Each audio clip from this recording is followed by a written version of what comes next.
সোনালী মুরগি একবার এইভাবে রান্না করে দেখুন কতটা টেস্টি হয়। তো আসসালামু আলাইকুম ভিউয়ার্স, প্রথমে আমি দিয়েছি দারচিনি, তেজপাতা, এলাচ, পেঁয়াজ কুচি, কাঁচামরিচ কুচি। এখন এর একটু ব্রাউন কালার করে ভেজে নিব।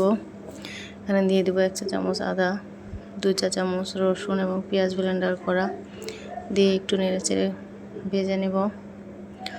এখন এখানে দিয়ে দেবো পরিমাণ মতো লবণ, 1 চা চামচ ধনিয়া এবং জিরার গুঁড়া, 1 চা চামচ হলুদের গুঁড়া, 1 চা চামচ শুকনো মরিচের গুঁড়া দিয়ে আরও কিছুক্ষণ নেড়ে চেড়ে সামান্য পরিমাণে পানি দেবো মশলা কষানোর জন্য।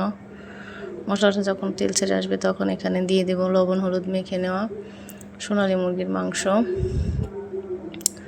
তো আমি আগে থেকে লবণ হলুদ মেখে নিয়েছিলাম মাংসটা যাতে টেস্ট হয়। তো এখানে মাংসটা কষানোর পরে এখানে দিয়ে দেবো আলু দিয়ে আরও কিছুক্ষণ ঢাকনা দিয়ে রান্না করে নেব। এখন এখানে দিয়ে দেবো ঝোলের জন্য পানি। তো এখানে ঝোলের জন্য পরিমাণ মতো পানি দিয়ে আরও কিছুক্ষণ রান্না করে এখন দিয়ে দিব 1 চা চামচ গরম মশলা গুঁড়া আর কিছুটা ধনিয়া পাতা কুচি দিয়ে আরও কিছুক্ষণ রান্না করে নামিয়ে নেব।